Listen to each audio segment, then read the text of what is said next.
नमस्कार, राम राम किसान भाइयों। स्वागत करता हूं मैं आप सभी लोगों का कुमार एमएस बायोटेक के एक नए वीडियो में।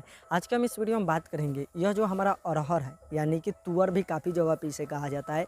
तो अगर हम तुअर की खेती करते हैं, अरहर की खेती करते हैं 1 एकड़ में, तो आखिर हमारा लागत कितना आएगा और दोस्तों हम इससे प्रॉफिट कितना ले सकते हैं। इस वीडियो में मैं आपको बताने वाला हूँ कि अरहर की खेती हम क्यों करें, लागत कितना आता है।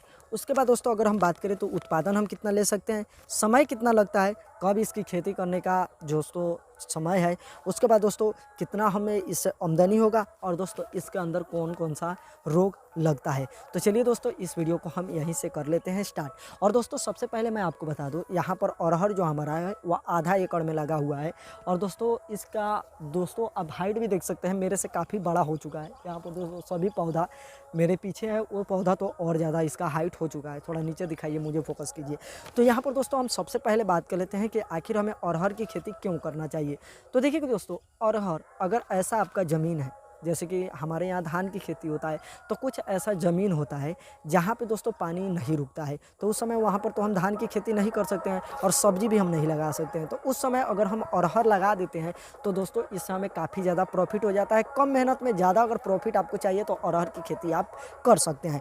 तो दोस्तों यहाँ पर सबसे पहले हम बात कर लिए कि अरहर की खेती हमें क्यों करना चाहिए। उसके बाद दोस्तों हम बात करते हैं कि लागत कितना लगेगा। तो सबसे पहले दोस्तों हमें बीज चाहिए। तो बीज की अगर हम बात करें तो दोस्तों कोई भी वैरायटी आप लीजिएगा, इसमें बहुत सारा वैरायटी आता है।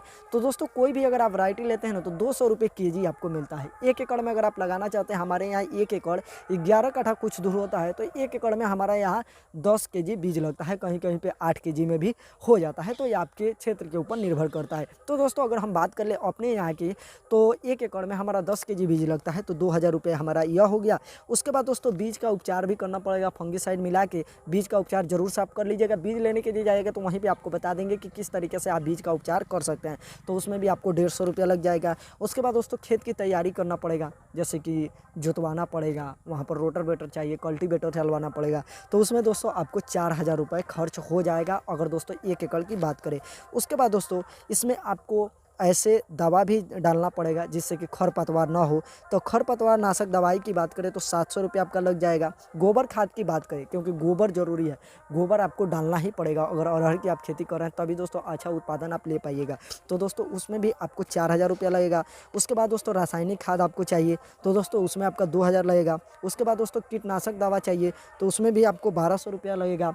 और उसके बाद दोस्तों यहाँ पर हमारा जब फसल तैयार हो जाएगा तो उसकी कटाई करना होगा, तो उसमें दोस्तों हार्वेस्टिंग का भी हमें चार्ज लगेगा 2000। अब दोस्तों हमारा फसल कट चुका है, तैयार हो चुका है, तो इसे मंडी तक ले जाना है, तो उसमें भी दोस्तों हमारा 1000 रुपये लग जाता है। कुल यहाँ पर दोस्तों हम बात करें लागत की तो 17,050 रुपये हमारा लागत आता है। दोस्तों 1 एकड़ में अगर आप अरहर की खेती कर रहे हैं तो दोस्तों आपका 17,000 से लेकर 20,000 के बीच में आपका खर्चा आने वाला है कुल टोटल, जब तक आपका फसल तैयार हो नहीं जाता है। अगर दोस्तों आप अपने से कर सकते हैं, ज़्यादा जाना का उपयोग नहीं कर सकते हैं, तो दोस्तों यह आपका जो है वह और भी कम हो जाएगा। अगर आपके पास ट्रैक्टर है तो और कम यह आपका खर्चा हो जाएगा। उसके बाद दोस्तों हम बात कर लेते हैं उत्पादन के ऊपर। तो देखिए कि दोस्तों हमारे यहाँ अगर हम बात करें, जैसे कि अभी हमारा लगा हुआ है, यह देसी किस्म का है, तो इससे दोस्तों हमारा कट्ठा में 70-80 केजी निकल जाता है। दोस्तों कभी कभी 1 कुंटल भी निकल जाता है। 1 एकड़ में बात करें तो अगर महाराष्ट्र में जो लोग खेती करते हैं अरहर की, सबसे ज़्यादा वहाँ पर उत्पादन होता है, तो वहाँ पर 13 कुंटल। और दोस्तों अगर मैं यूपी की बात करूँ तो वहाँ पर भी 9-10 कुंटल हो जाता है। और दोस्तों कर्नाटका में भी 11 कुंटल के करीब करीब हो जाता है। हम बिहार से बिलोंग करते हैं, हमारे यहाँ एकड़ में दोस्तों 10 कुंटल अरहर होता है। दोस्तों अगर हम पिछले साल की बात करें तो हमारा जो अरहर गया था, पिछले साल हमारा 1 एकड़ में अरहर था, तो दोस्तों हमारा गया था 6000 रुपये कुंटल, जो कि अरहर हमारा बिक गया था। तो दोस्तों यहाँ पर ये भी आप समझ गए। उसके बाद दोस्तों अगर हम समय की बात करें तो दोस्तों अरहर की यह जो बुआई है दोस्तों, इसे खुरपी से रोपना पड़ता है। अगर दोस्तों आप चाहते हैं तो ट्रैक्टर से भी ले सकते हैं, लेकिन खुरपी से रोपिएगा दोस्तों, इंसानों के द्वारा रोपवाइएगा तो बढ़िया रहेगा। दोस्तों कुछ लेबर का भी आपका चार्ज लग जाता है, ऐसे हम लोग अपने हाथ ही रोप लेते हैं, तो दोस्तों उस खर्चा को हम आप लोगों को नहीं बताएं। तो अगर दोस्तों हम इसकी बुआई की बात करें तो जून से जुलाई के बीच इसका बुआई होता है। आप अपने क्षेत्र के हिसाब से पता कर सकते हैं, जैसे कि आपका जून में स्टार्ट हो जाता है और जुलाई के पहले सप्ताह तक इसका बुआई हो जाता है हर जगह। और दोस्तों इस फसल की तैयार होने की बात करें तो 150 से 180 दिन लगता है, यानी कि दोस्तों आपका 6 महीने का यह फसल होता है। जैसे कि आपका यहाँ पर जो कि पूरा 6 महीना आपका लगने वाला है। उसके बाद दोस्तों आमदनी की बात करें कि कितना हम इससे प्रॉफिट ले सकते हैं आमदनी। पहले हम बात करते हैं कि जो हमारा प्रोडक्शन हुआ, जैसे कि 10 कुंटल हमारा एकड़ में हो गया, तो इससे हमें कितना फ़ायदा हो जाएगा, कितना आखिर पैसा हमारा बन रहा है। तो देखिए दोस्तों, 10 कुंटल अरहर की बात करें तो पिछले साल हमारा 6,000 का गया था। इस साल अनुमान लगाया जा रहा है कि आपका 6,500 का जाएगा ही जाएगा, कन्फर्म है कि जाएगा। दाल ऐसे 10,000 का अभी इसका कुंटल हो गया है, तो 6,500 का अगर हमारा जाता है तो दोस्तों 10 कुंटल का हमारा 65,000 रुपये हो जाता है। हमारा कुल खर्चा इसमें कितना हुआ, 17,050 रुपये। अगर दोस्तों हम बात करें प्रॉफिट की तो 47,950 रुपया हमारा यहाँ पर प्रॉफिट हो जाता है। हमारा जो टोटल आमदनी हो रहा है वह दोस्तों 65,000 हो रहा है, लेकिन दोस्तों इसमें हमारा जो खर्चा लगा हुआ है 17,050 रुपया लगाया हुआ है, तो 47,950 रुपया हमारा हो रहा है। कहने का मेरा मतलब है कि अगर आप अरहर की खेती 1 एकड़ में कर लेते हैं तो 40 से 50,000 आप आरामी से कमा सकते हैं, आराम से कमा सकते हैं। सॉरी, थोड़ा गलत बोल दिए। अब दोस्तों हम बात कर लेते हैं कि इसके अंदर बीमारी कौन कौन सा आता है। अगर दोस्तों आज के डेट में मैं आपको बताऊं, यहाँ पर थोड़ा फोकस कराइएगा, पास में लेके आइएगा। देखिए इसका कुछ पत्ता है जिसमें छेद हो गया है, तो दोस्तों इस तरीके का बीमारी होता है। दोस्तों हमारा जब फसल तैयार हो जाता है तो उसमें भी इल्ली का जो कि अटैक होता है, और उसके बाद दोस्तों हमारे फसल में भी वो लोग छेद कर देते हैं, जिससे कि दोस्तों हमारा फसल बर्बाद होने लगता है।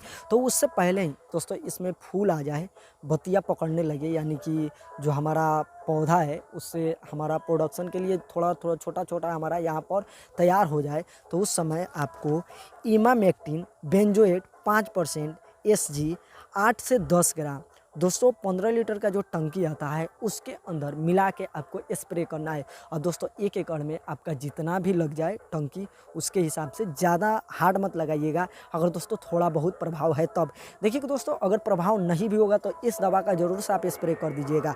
और दोस्तों उसके बाद अगर छेद कर दिए हैं लोग, आपका जो कि यहाँ पर प्रोडक्शन आ रहा है, यहाँ पर आपका जो कि अरहर पकड़ लिया है, आपका अरहर फूल रहा है, यहाँ पर तैयार हो चुका है, और दोस्तों उसके बाद उसमें छेद हो रहा है, ज़्यादा प्रभाव है इली का, तो डेल्टा मेथरिन 11% EC 20 ml, जो कि हमारा 15 लीटर का टंकी आता है उसमें दोस्तों 15 लीटर में 20 ml आपको डाल के स्प्रे कर देना है। इन दोनों दवा को आप स्प्रे कर दीजिएगा तो दोस्तों वह रोग मुक्त आपका हो जाएगा और काफ़ी अच्छा प्रोडक्शन आपको मिलेगा। फूल आ जाए उसके बाद बतिया पकड़ने लगे तो आपको स्प्रे ज़रूर से कर देना है। दोस्तों कई बार क्या होता है कि हमारा ये जो पौधा है इसका पत्ता गिरने लगता है या दोस्तों उसमें फंगस पकड़ लेता है, तो फंगिसाइड का आप उपयोग कर सकते हैं, फंगिसाइड का स्प्रे कर सकते हैं। कई बार दोस्तों क्या होता है कि यह जो जैसे कि हमारा अरहर है तो दोस्तों इसके जैसे कि कम स्तर में कर रहे हैं तो दोस्तों गोबर अगर आप डाल दिए हैं तो ठीक है, नहीं तो बकरी का जो लेड़ी होता है, बकरी जो हकता है, बकरी उस जो उसका जो पोटी होता है उसको भी इसके जड़ के पास रख दीजिएगा तो वो सारा बीमारी ख़त्म हो जाता है। अगर दोस्तों तब भी मान नहीं रहा है तो अगले साल आपको इसके अंदर अरहर की खेती नहीं करना है, 3 साल तक रुक जाना है गोबर डालने के बाद, और उसके बाद दोस्तों अरहर की आपको खेती करना है। तो यहाँ पर संपूर्ण ज्ञान दे दिए। अब दोस्तों अगर आप कमेंट करते हैं तो अरहर के कुछ ऐसा भी वैरायटी होता है जिसे अगर आप 1 साल लगा देते हैं तो 5 साल तक आपको प्रोडक्शन मिलता रहता है, तो उस पर भी वीडियो बना देंगे। कुछ ऐसे वैरायटी है जो कि 120 दिन 114 दिन में तैयार हो जाता है, उस पर भी वीडियो बना देंगे अगर आप कमेंट करते हैं तब। दोस्तों इस वीडियो को एक्सपेरिमेंट के तौर पे हम अपलोड कर रहे हैं कि लोग इस वीडियो पे सपोर्ट दिखाते हैं कि नहीं, मैं कर रहा हूं इसलिए मैं आपको बता रहा हूं। तो चलिए दोस्तों इस वीडियो में इतना ही था, अगर कमेंट कीजिएगा तो उस टॉपिक पर भी वीडियो मैं बना दूंगा। चलिए अगली वीडियो मिलते हैं, तब तक के लिए बाय।